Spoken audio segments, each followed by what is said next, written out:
All right, we are officially live. Hey there, Julia. Hi, Michelle. How's it going? Pretty good. Pretty good. Happy Saturday. Happy Saturday. Well, welcome everybody to, what do we call this now? Divergent Directions. Direction. I'm used to saying shelter in place. Thank you guys for joining us for Divergent Directions, where Julia Black and I really just talk about where we are with certain things in the world.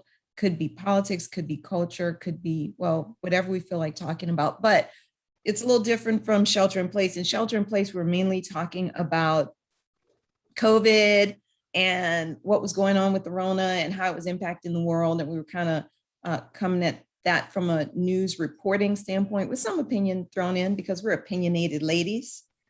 Yes, we are. This is true. But this time we want to talk a little bit more deeply, and we really want to focus on kind of some of the spiritual implications of some of these things, not just, what's happening in the news. So, Julia, do you want to share with folks what's on your mind? What's Julia? On my mind? Well, today's topic, we thought we would be more of a transition between shelter in place and divergent directions and kind of what divergent directions is going to look like. But today's topics are still going to be kind of COVID related, things that are distracting us from COVID, things that are the spiritual implications of COVID, which we didn't really talk about. This is one of those things that because of the nature of shelter in place, we didn't really go through kind of the stuff that Michelle and I thought was happening in the background, energetically, what's guiding it, kind of what's changing people's mindsets, that kind of a thing. So we thought we would spend one episode transitioning that, talking about all of that, and then, start in a couple of weeks with a topic and go through it in depth. Right. So, so where do we want to start today? Let's start with the heavy stuff and end with the light stuff. Okay. So what's the heavy stuff? Well, what's it all mean? What does it all mean? What does COVID mean? What does it mean? The first thing that I'm going to say, I don't think anybody within the spiritual community, I think. Wait, I want to back up. We should frame things. Okay. Just in case there's any human being who's been under a rock or blessedly in a coma for the last year and a half. That's a terrible thing to say, but seriously, it's been that bad. Yeah. If anybody is not, I don't want to say aware, but everybody's aware. But just to frame it, we went into this new virus. I'm putting that in air quotes. Yes. Air quotes, this new virus, this new old virus came out, caused a lot of people to get really sick and die very quickly, started a worldwide pandemic. There are people who don't believe that. We're here to tell you, yes, it is true. If you don't believe it, we can't help you. We cannot help you if you don't believe that. But there's been so much politicization, particularly here in the United States, of all the things related to COVID, everything from does COVID exist to is it really as bad as they say it is to should we wear masks or not? And some of these things are not new. The same thing happened with the Spanish flu. And so I think we should be talking. That's what we're about to talk about. I want to just kind of frame what we're talking about before we get started, so people understand what we're trying to get to. Okay. So knowing all of that, within the spiritual community that I've seen, within my spiritual circles, I don't know if you've seen them too, Michelle, but I think there's a lot of division that's happening, like very much in the same way that you're seeing with the division in politics, the divisions within Christianity right now. I'm starting to see a lot of that within the spiritual community because there are, and part of related to COVID in particular, there are other things that can be doing it, but related to issues associated with COVID. And part of that within the spiritual community is that I honestly, truly believe no one really understands why this is here. So we're not going to go forward and talk like, Pat Roberts and some of these other people that say, oh no, this is a punishment. The gods are trying to punish us. The universe is punishing us. I don't think God. They don't say the universe. They don't say the gods. They don't say the gods. Let's be fair. They don't. We'll be fair. Pat Roberts would never say that the gods are punishing us. He would say that God is punishing us. Yes. But not that the gods are.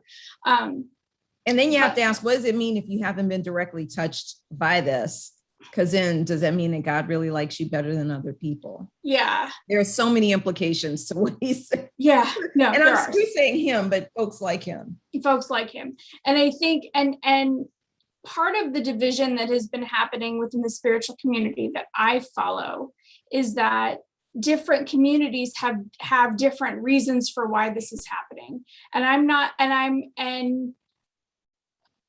I'm not sure, because we're kind of in the midst of it, I'm not sure that we can make that determination. Certainly none of the people that I follow. Right? Would you? What are some of those reasons that you're finding? That other people are saying? Mm-hmm. The biggest one is that the government is trying to control us. I have so much faith in government. No, it really government is completely government is trying to. I mean, I have heard people I respect and trust say that they don't deny that COVID is real. Mm-hmm. They do, however, say that mask wearing, the push for vaccines, and are telling us that we should stay home. All of that is because the government is trying to control us and silence us. I have a question. And just to frame this for everybody, whenever Michelle says, I have a question, and she says it like that, it's always going to be entertaining. Always. Well, no, I really wonder, have any of these people ever worked for the federal government or worked with the federal government? No. So many, many, many moons ago, I worked in the DC area, and everybody who works in the DC area is a federal contractor or works for the federal government. I don't care what anybody says. If they're in the DC metro area in some way, shape, or form, at least some years ago, they work for the government, whether directly or indirectly. I don't think these people could organize their way out of a paper bag. To control everybody. Now, are there people who would love to control everybody? Of course there are. I mean, I wish I could control everybody. I make all those dumb people on 285 who drive like idiots not be able to drive. I have all kinds of things I would control about people, but they really believe that. I have had, like I said, I have had conversations with people whose opinion I value greatly, who say that mask wearing, the government is telling us to wear masks because they want to silence the spiritual community and the messages we have for them. Now, I have heard people talk about the 6 foot distance. Mm-hmm. And this was I thought this was an interesting perspective. What they were basically saying, and I hope I'm not misstating things, was that when human beings are close to one another, we share energy and we communicate through that energy. And that's why a hug in particular is so powerful, because now maybe not in the case of you and Jeff, because he's so tall. He's so tall, yeah. But you're heart to heart, right? Right. That's the theory, is that you're heart to heart. That's why they say that's why hugs are even more powerful than kisses, because the heart is speaking to the other person's heart, which I think is a lovely concept. Yeah. However, what they were saying, let me finish this part. what they were saying though was by keeping us at least 6 feet apart, that field of energy communication is blocked, is completely blocked. What are your thoughts? I would agree with that. I But do I, well, here's to an extent, right? I mean, I think here, whenever we're talking about energy, right, there's distance really shouldn't matter. The closer you are to somebody, the closer you kind of feel them and sense their energy. Hugs are vitally important, and hugs are one of those things that, regardless of what your spiritual beliefs about energy, you understand the power of a hug, right? Even if you're an atheist, you understand the power of a hug. And so, and that has been an issue. This has been a challenge for me, right? I mean, and I've said this before, I am a reclusive introvert. I do not like to, before COVID, I didn't like to be around people. I didn't like to go out. I wanted to stay home and, have my husband across the room and just kind of like be in silence. And that's where I'm at. This has been like sheltering and not being around people, and even like Zoom calls and that kind of a thing has actually been really difficult for me, someone who likes to be alone and doesn't want to be around people. So so that is something that has needed to, that I've had to address and kind of problem solve. Does that mean that I think that the government is doing this, or that this is happening, or that the universe has created COVID to split us apart? No, I think it means that we need to, the way that I would interpret that is that it means that we need to look at the situation and look at how we're viewing it and reframe it in such a way and figure out how to get those needs met while still being safe. And that can be something as simple as creating a pandemic pod. Like that doesn't have, that doesn't have to be. No, I agree. But I think for me, the issue is, I don't think distance matters. I don't think distance matters at all. Your closeness to a person physically is not as important as your closeness to a person emotionally or spiritually. That's why my kids can be across the country and I can pick up on what's going on with them. Right. And I can do that too with a lot of my friends. I absolutely can do that. So that's what I mean. It's like, so I guess my question then is it really legit? I mean, yeah, maybe somebody knew you need to be in physical proximity to them, but I'm not even sure that that's necessary. I form very close relationships with people just via telephone. So I mean, I guess for me, if you believe in spiritual energy, if you believe, and I don't care what your spiritual belief is, it's all, I'm using spiritual energy as an all-encompassing term. If you believe that we're connected through spirit, whether it's through God, Buddha, Shiva, whoever, or whatever your universe, whatever it is. If you believe that we're all connected through that, why would not being in physical proximity to one another end that connectivity? Well, I don't. And that's the implication. I actually don't think it does. I think my issues with not seeing people are a matter. It's almost a matter of habit. No, but I'm talking about the people who are saying that 6 foot distance. Oh yeah. I mean, that to me, that doesn't make sense if you truly believe. Well, no. And even if you want to go a step further, right? If you want to go a step further and say, okay, well, another thing that if we want to go back to mask wearing, and how mask wearing is there to silence us, and so therefore we shouldn't be wearing masks. What I can also say is, if everyone is connected, if everyone energetically is connected, and you are saying that your independence is more important than the collective, then you are automatically you're automatically severing the connection. Yeah. Right. You're Because it's supposed to automatically be about a community. Right. I will say that mask wearing was very difficult for me at first. I had a breakdown in the auto repair place because I couldn't see anybody. I like smiling at people. I smile and I like seeing people smile. That is something I enjoy. I grew up down south. We smile at people. It's not like in California, New York, those places where y'all don't look at people. You purposely avoid eye contact. Californians we really like to just kind of be in our little bubble, don't we?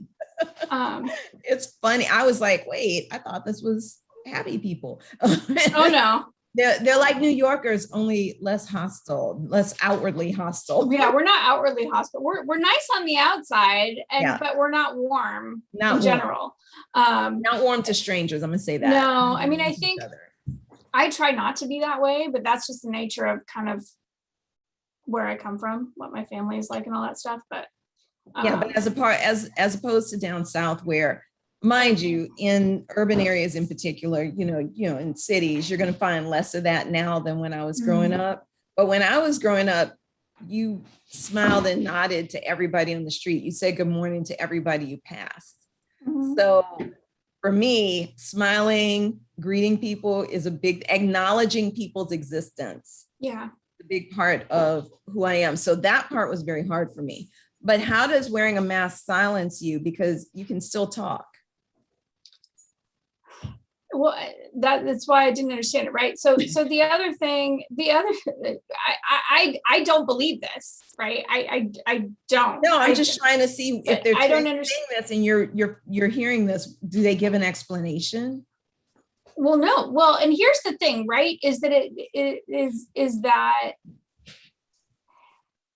it's a symbol like anything else, right? If you want to see the mask as a symbol, which we can do, some people are going to look at it like they're being silenced, and it's not just the spiritual community that's saying it. There were plenty of conservative Christians that were saying that too, that I knew, and Republicans and everybody else. The Democrats are trying to silence us. No, really, we're not. So there were a lot of people that were saying that, but the mask, like anything else, is a symbol.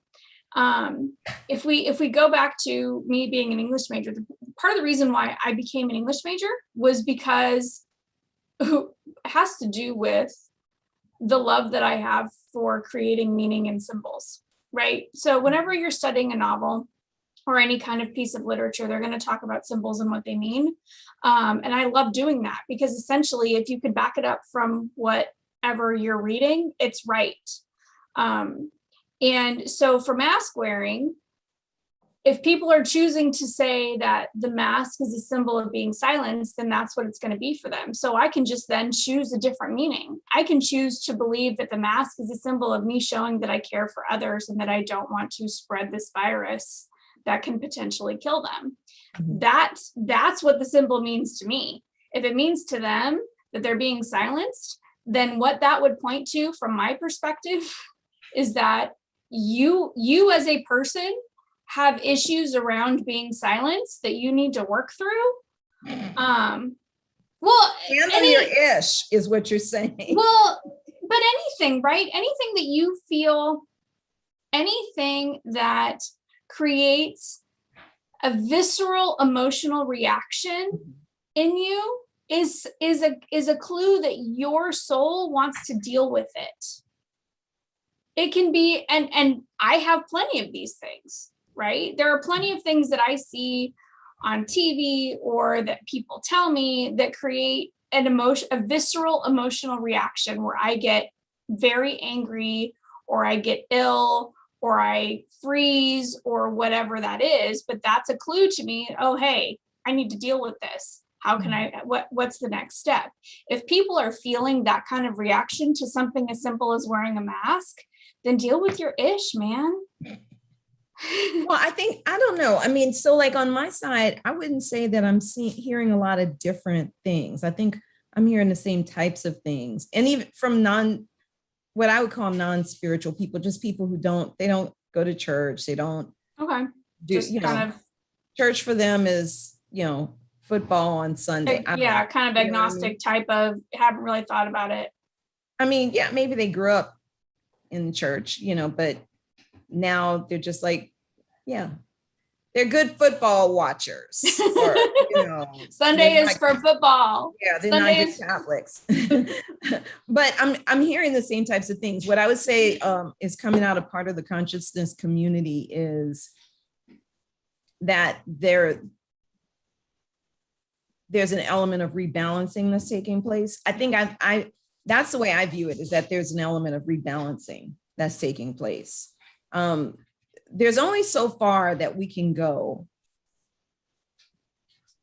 in terms of progress as a human race, as long as the people who aren't willing to turn loose of some of those old ideas are still here. And unfortunately, a lot of those people are going to be the ones who don't want to take the vaccine and don't want to wear masks.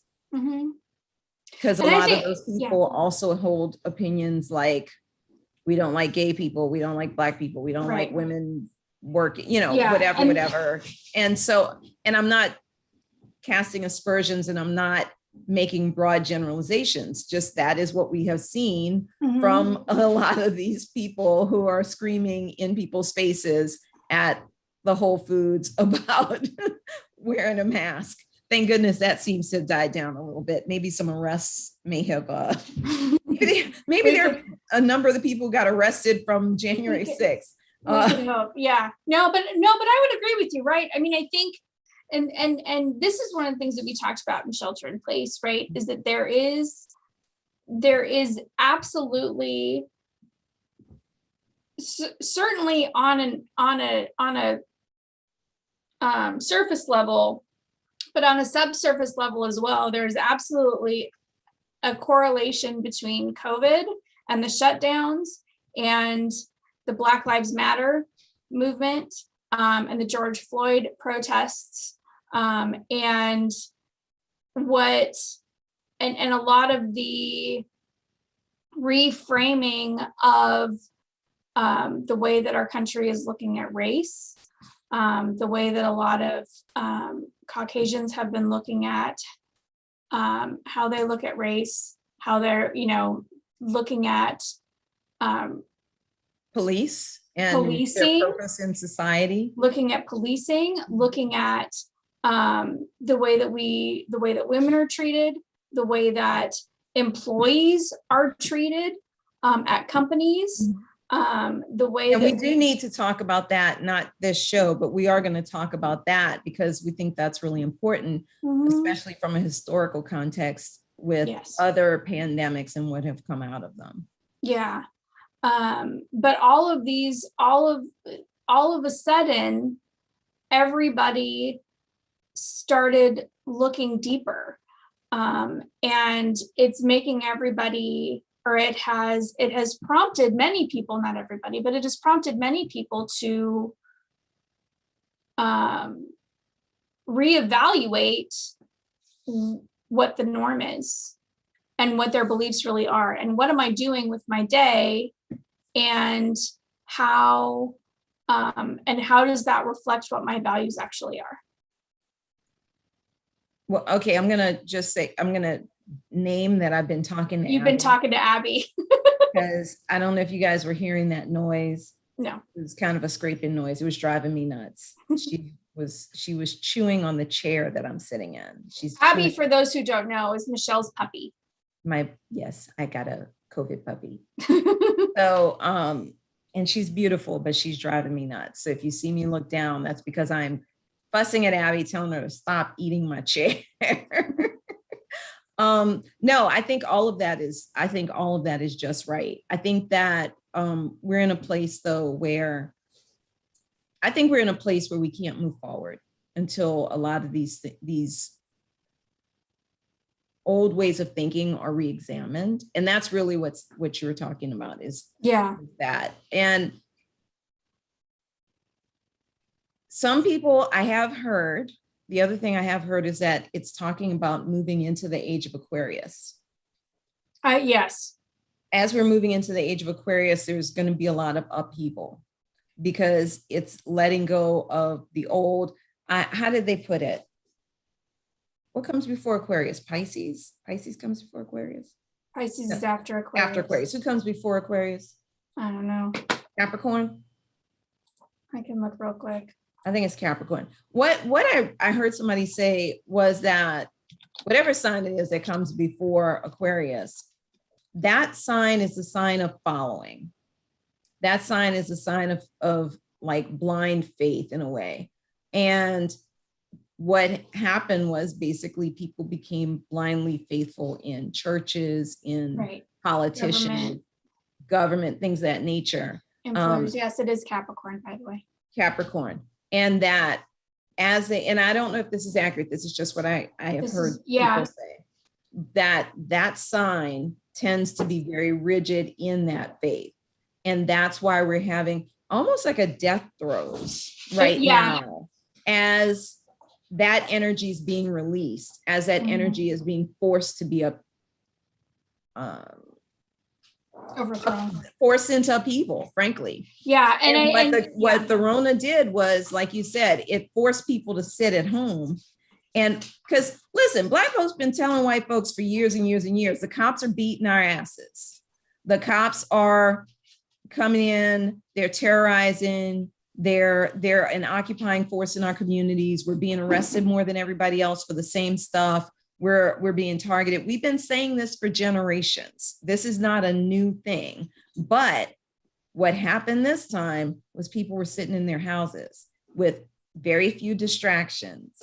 And they were basically in a position where they could see and hear this time, as opposed to maybe in one ear and out the other.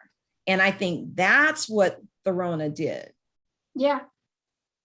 And right, absolutely. And I think, when we're talking about the age of Aquarius, right? I mean, even for years before COVID hit, there was talk about that. There were for probably for the last 10 years, I mean, longer than that, probably. I mean, when did the song come out? The song came out in like the 70s, didn't it? Yeah.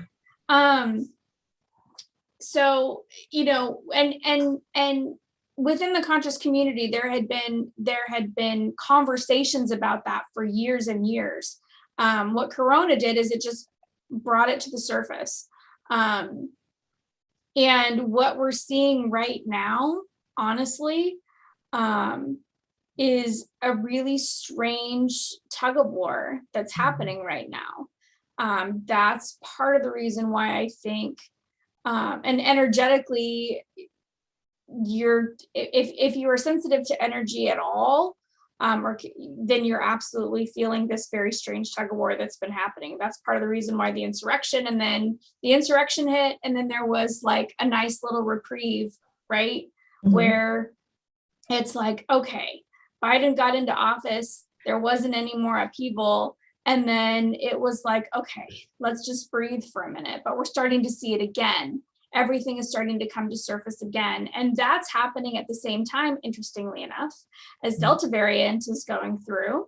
Yep. And so this is something energetically, I think that a lot of people haven't necessarily put together, is that the energy of COVID, the virus, is very, very similar to the energy of political upheaval, and like the not political upheaval, the kind of the emotional wave that people are going through about various issues. Yes.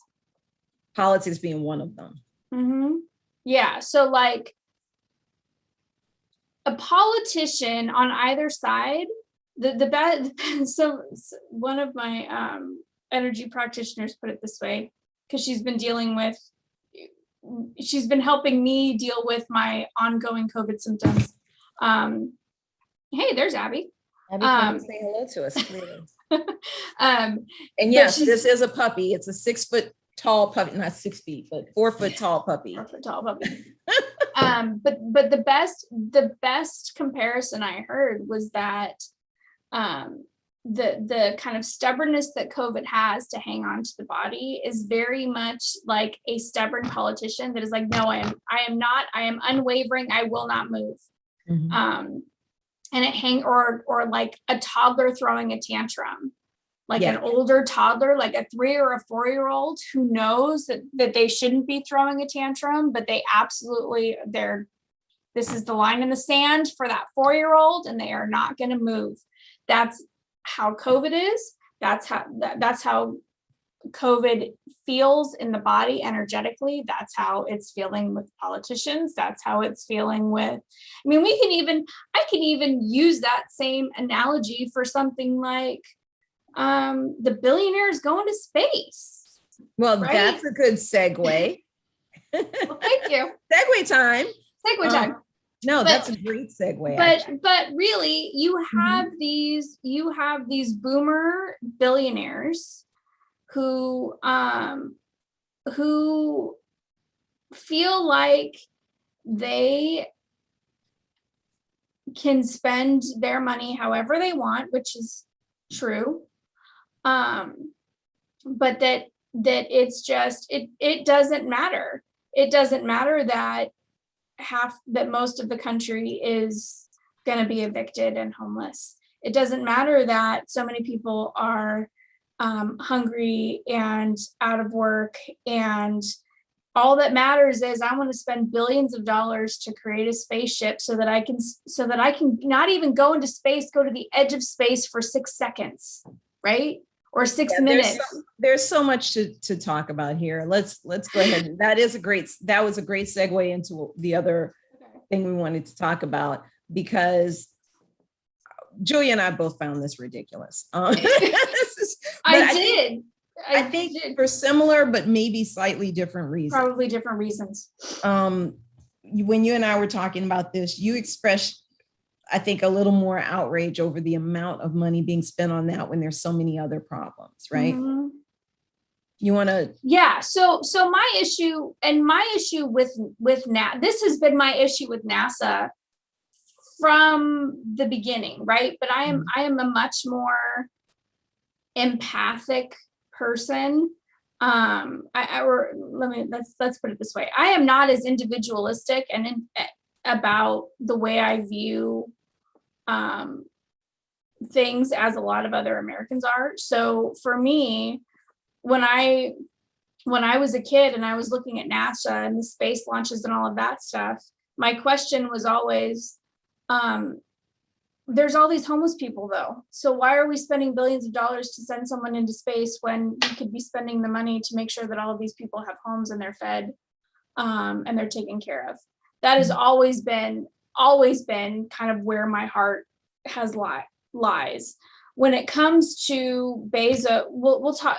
Richard, I don't know enough about the issues in the UK to be able to talk about Branson. So I'm not going to talk about Branson.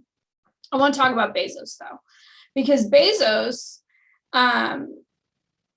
was made incredibly wealthy, even more wealthy by the pandemic, still refuses to pay his people a better wage, although we went up to $15 an hour, which you still can't live on $15 an hour in California. I don't know if there's any place else in the country where you can live on $15 an hour, but in California you can.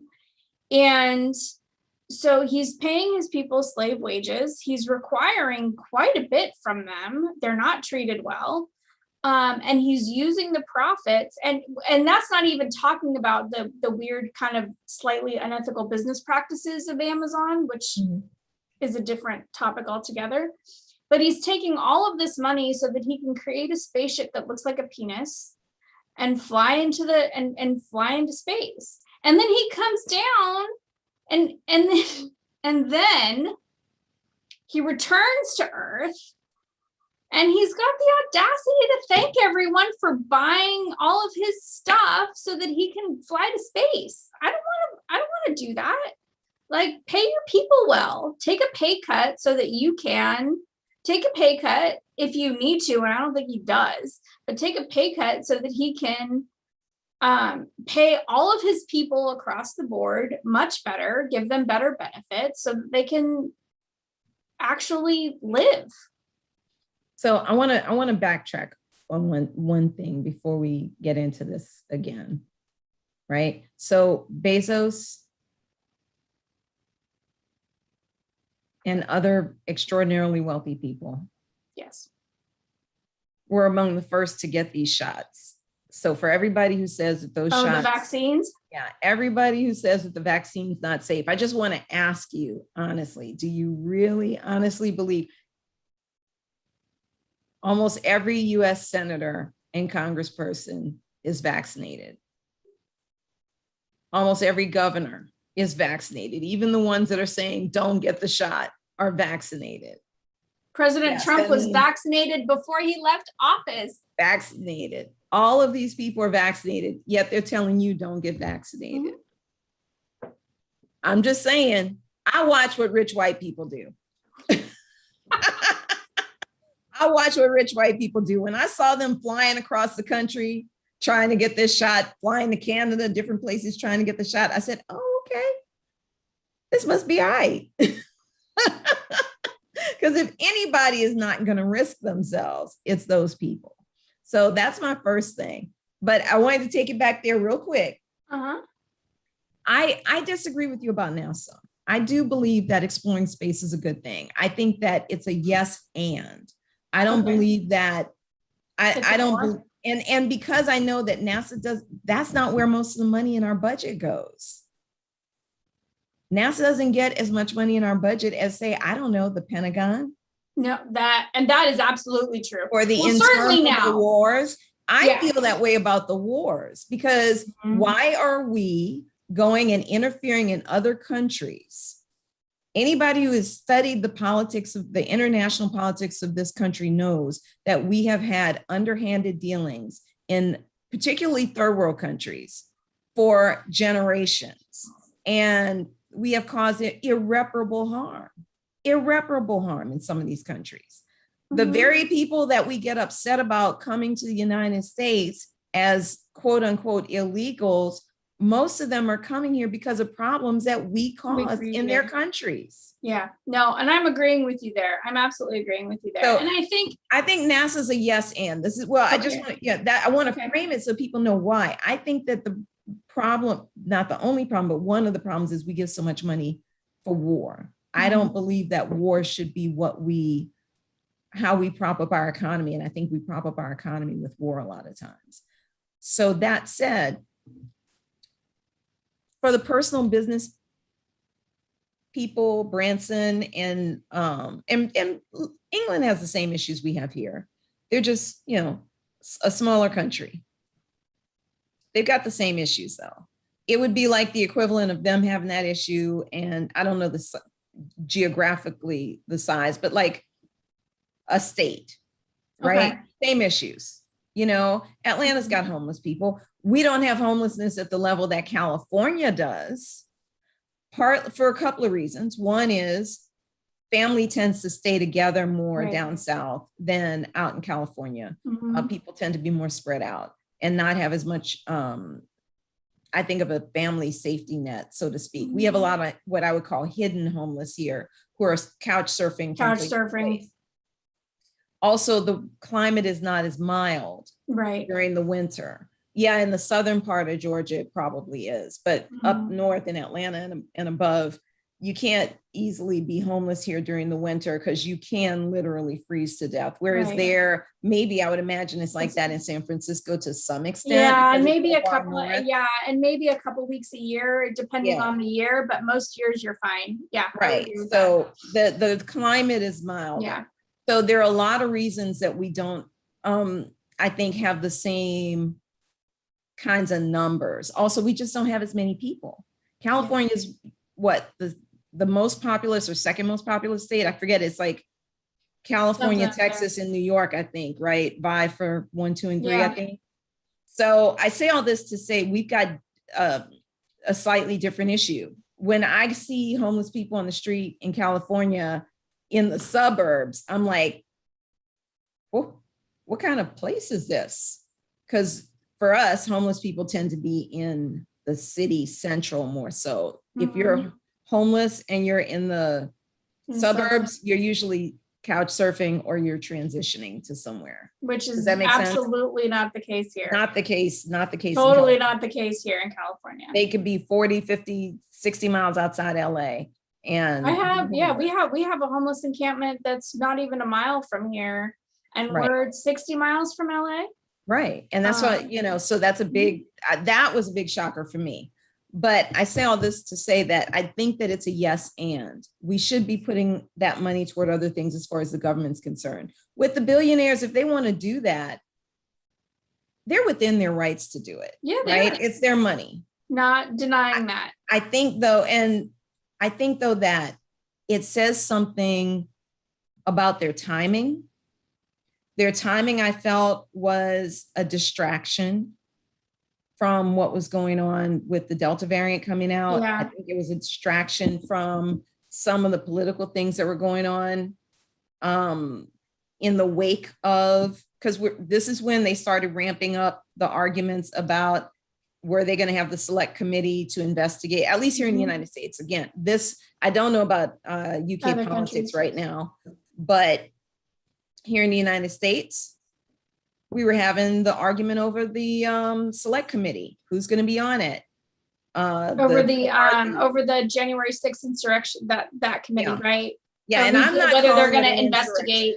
I'm not calling it an insurrection. It was a coup attempt. I believe that it was a coup attempt. I think that the when the information comes out, it's going to show that it was a coup attempt. And what I think is really cool is I've been saying this for months and months and months. And I just heard on CNN yesterday a commentator talking about how when all these documents come out, they're thinking about trying to get the logs from the White House for that day. And if they get the logs from the White House, it's going to show who was in and out, and it's going to show that they're suspecting, it's going to show that this was a coordinated effort with the White House to try and. That doesn't surprise. I mean, yeah. You and I think agree on that. Yeah. I've been calling this a coup for a while. Yeah. I've been calling this a coup attempt for a while. People would be like, no, it's not really a coup attempt. Yes, it was a coup attempt. Just because you don't have the military coming in with guns, if it was coordinated from inside the government, which I believe it was, it's a coup attempt. Sorry. But I can argue, but there may not be the military, but it's not going to be like the official military, right? But they were using militia groups. Well, but militia groups, technically a coup attempt, it's usually not just randos off the street, right? Which I consider these militia groups to be randos off the street. Okay. There's usually some coordination there. And that's why I say that. As an insurrection would be more like the randos off the street. Okay. In my opinion, that maybe I'm wrong. If I have the wrong definition, I don't know enough about the definitions to be able to say one way or the other. It's an interesting. You know me. I'm a word nerd, so I'll be looking up the definitions and I'll be able to tell you. So yeah, but I don't know. I haven't looked them up. Okay, I don't know if y'all can see Abby. She's kind of fuzzy behind me because she's pulling the curtain now. I see that. It's highly entertaining for her, but not for me. But but that's what I think, that energetically, it was very interesting that they were distracting us or for a few days they succeeded in distracting us with their, billionaire pissing match. And so the part I found funniest was, first of all, Bezos didn't get to go first, so that made him mad and he had to cry. I'm sure he cried. I bet he cried. He cried like a little girl. Mm-hmm. He did. That's the first thing. Second thing, I love that Elon Musk was like, yeah, I'm not here for it. Well, what Elon Musk, right? So what's fascinating about Elon Musk with this whole thing, right, is that number one, he's been doing it for years already. SpaceX, if you're in Southern California, SpaceX is a thing out here.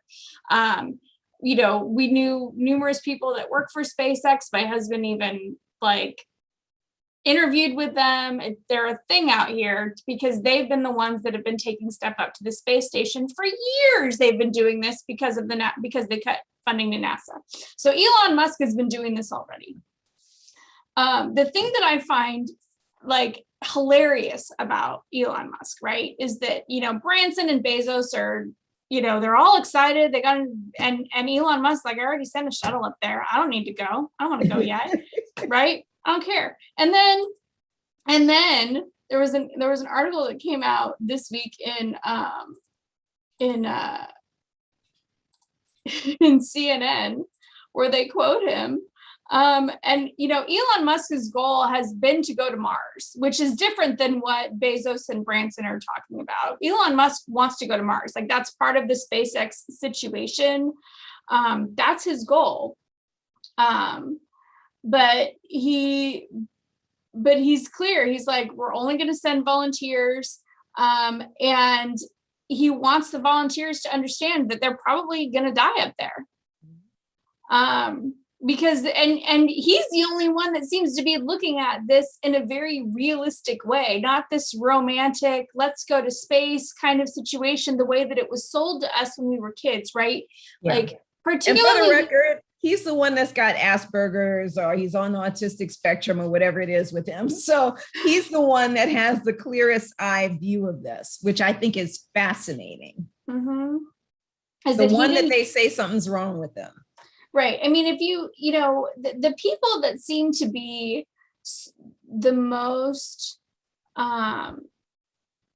proud or fascinated or excited about Bezos and Branson going into space are usually the people that bought into the importance of the space race whenever that was, right? 60s, 70s, you know, 80s, during the Cold War, and we were, you know, all of that stuff.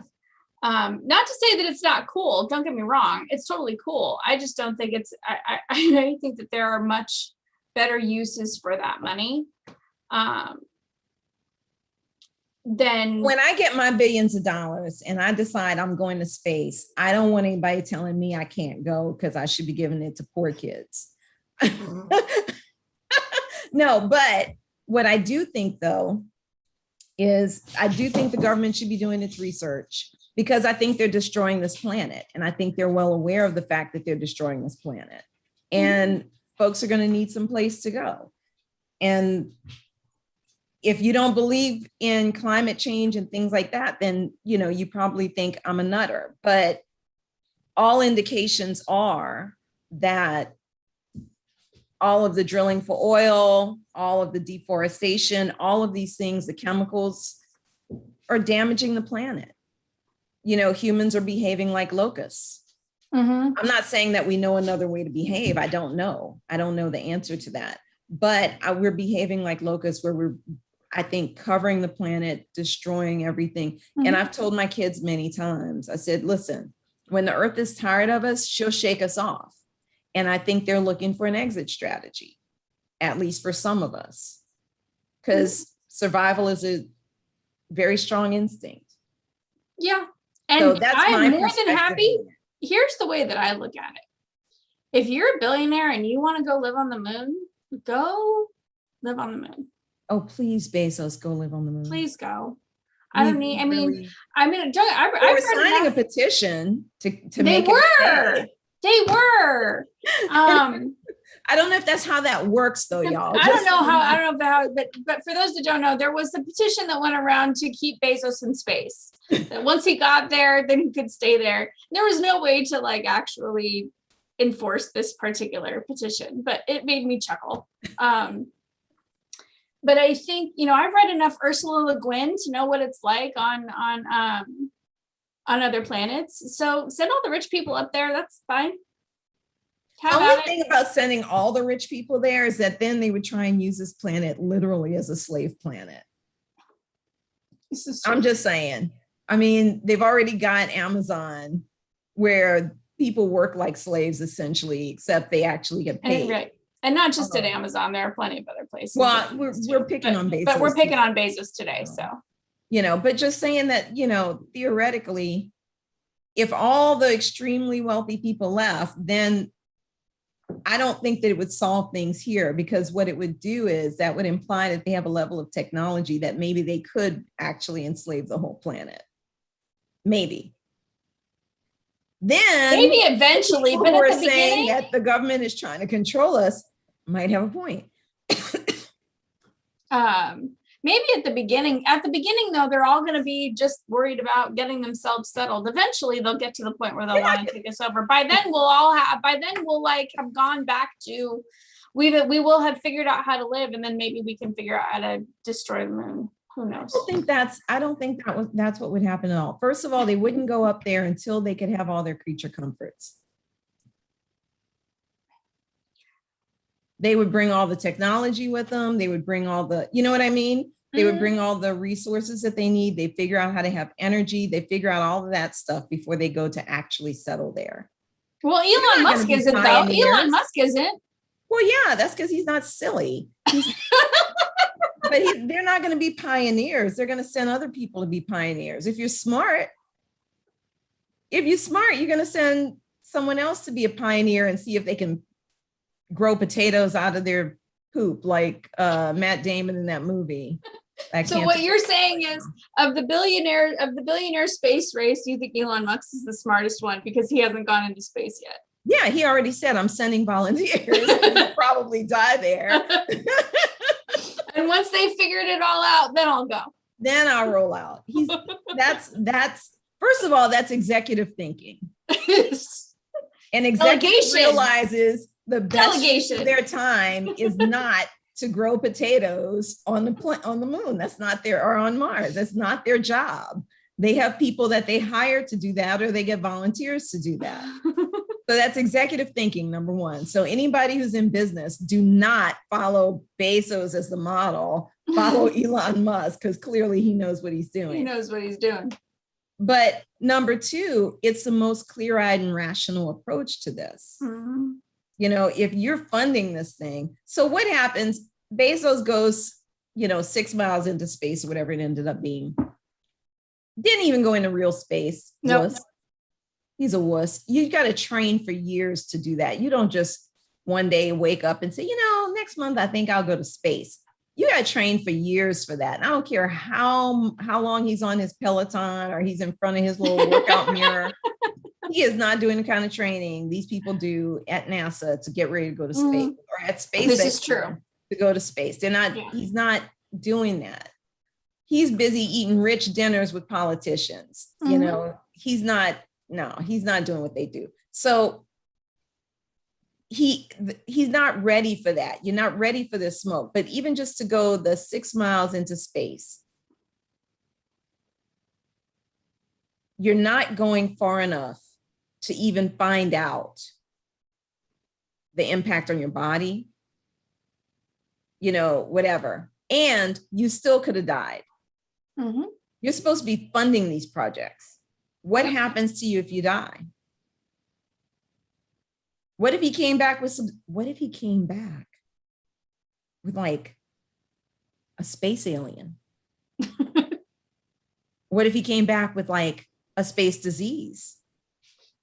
Space disease. If there's no air in space, how do you get a space disease? Well, we're presuming that life forms in space are going to be the same as life forms on Earth. And fair enough. Maybe we know that there are anaerobic microbes. Yeah, there are microbes and stuff. Mm-hmm. So certainly there could be anaerobic viruses microbes. And stuff. Yeah. And anaerobic microbes are harder to kill than the ones that need oxygen. That's why you end up needing stronger antibiotics if you have some certain kinds of. And if I'm wrong, doctor people, feel free to correct me, but this is what I understood from a doctor person, was that anaerobic microbes are harder to kill in your body. You need different antibiotics and things like that for that. This is something I don't know anything about. But that said, he could have come back with anything and infected the whole planet with it. Idiot. Send people who are trained. Well, and I thought what made me, again, stuff that makes me chuckle. There were a few things that made me chuckle about the whole Bezos Branson situation. One was the petition so that Bezos would never come back. The second one was that the youngest person that went up with Bezos had never bought anything from Amazon, and that was hilarious. And said it during a press conference.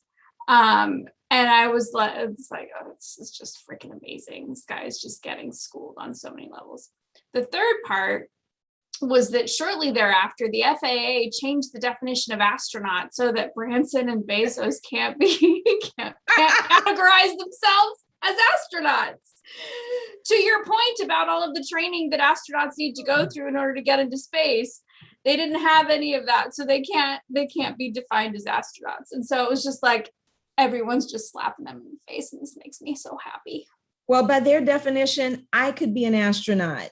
All I got to do is go high enough in space. I promise you, I am not on a Peloton every day. I'm not. I am not doing all that kind of training. So, I mean, anybody could be an astronaut if you let Branson and Bezos tell the story, if you let them define themselves that way. Right. Well, I think, again, we're going to wrap up, but I think that from an energetic standpoint, it was a huge distraction to us. Yeah. And it makes me wonder what was the purpose? There's always a reason. What was the purpose of the distraction? Yeah. So do you think, so we talked a lot about these distractions with the Trump administration because the Trump administration was creating the distractions. Do you think that someone in government was creating these distractions with Branson and Bezos, or do you think it just kind of energetically created the coincidence? I don't believe in. I know you don't believe in coincidences. That's why I said energetically. Yeah. I don't know. I don't believe that it is possible to have large conspiracies. I just don't believe it's possible because somebody's always going to talk. Okay. If we don't hear anything in the next couple of months, then it was probably not a conspiracy to create a distraction. I believe, though, that they were inspired to create the distraction by a whole bunch of people wishing there was some distraction. Yeah, and that's where the energetic stuff comes in, right? Like that, I do believe is that part of the reason why I think people are not paying as close attention to Delta as they were at the beginning of the pandemic is that we're exhausted. And I mean, I think and we're just kind of at this point where we just don't want to keep going with the same, we want it to be over. And so we're ready to ignore it and hope for the best. As not everybody, but that's what's happening. I don't know. I think there are a lot of people taking it seriously. I think we just reached 50% of Americans have at least one shot over this week. That number just came out yesterday. So I do think there are a lot of people who are paying attention. I think, though, it's going to take, unfortunately, another wave of deaths for people to really, really focus on it. Yeah. And, if you believe in survival of the fittest, then maybe that's part of what this is too. I've said before, I said it earlier, when the earth is ready to shake us off, she will. Maybe this is part of that. Maybe the earth is like, okay, well, you're taking my blood, the oil, you're taking all the resources, and I can't support all of you anymore. Maybe that's part of what I don't know what the reason is. I do believe that there have been some benefits to people individually and communally. I believe that just having people focus on some of these issues that they just wouldn't focus on before, like, why it matters that who polices your neighborhood, and right? Why you're not supposed to have extrajudicial killings in the street of Black people, least of all over a supposed counterfeit $20 bill, which, by the way, clerks in a 7-Eleven type store or a bodega cannot tell a counterfeit bill unless it's just obviously counterfeit, where they wouldn't even take it. they can't tell that. They give you some little pens and all kind of little foolishness that people can't tell what's a counterfeit bill. The most counterfeited bill in the world is the US $20 bill. Mm-hmm. You would think it's a $100 bill. You've probably had counterfeit 20s in your wallet. Well, and that's happened. I mean, part the George Floyd situation with the counterfeit 20, that actually happened to my husband years ago. He walked into some kind of a liquor store and gave him a 20 to buy a water or something to drink. And the guy said, "This is counterfeit. I have to call the police." And Jeff said, "No, now I don't want to buy it. Give me my money back." Wow. And you know, and my husband, who is 6'8" and very, very tall and can be very threatening. He looks threatening, but he's like a sweet little bear. Well, but when he's angry, when he's angry, he can get threatening, but he, you know, so he was starting to get angry. Demeanor is what I want to say to people. Yeah, no, but he's a big teddy bear. And they're like, "No, I have to call the police." He's like, "No, you don't. I'm not buying anything. You're going to give that back to me." And he just ripped it out of his hand and walked out. Think about how that could have gone so differently. But yeah, really. I mean, and Jeff has a similar problem to a lot of Black men. Just because he's big, they might assume he's going to be, "Oh, we can't control him. We're going to," that really put him in danger. Yeah. And I think that was part of my husband was we were all very affected by it, but my husband in particular, he was just like, "This absolutely happened to me." And he went straight to the bank and he's like, "They just told me this was counterfeit. You got to switch it out." Cause like he had just come from the bank. Yeah. And that's why I'm saying people don't realize. And so George Floyd was killed over something that any one of us could have in our wallet at any moment and not know it. Most Americans don't even know that the most counterfeited bill in the world is the $20 bill, the US $20 bill. So we're going to leave that there. We're going to just drop the mic on some of this because we're at the top of the hour. Thank you guys for hanging out with us while we just talk about these issues and discuss where things are, where we think things are, how we feel about these things. We hope that you will join us again and live every other Saturday at 9 a.m. Pacific, 12 noon Eastern. And you can catch the replay on Podbean, and that'll be up later today.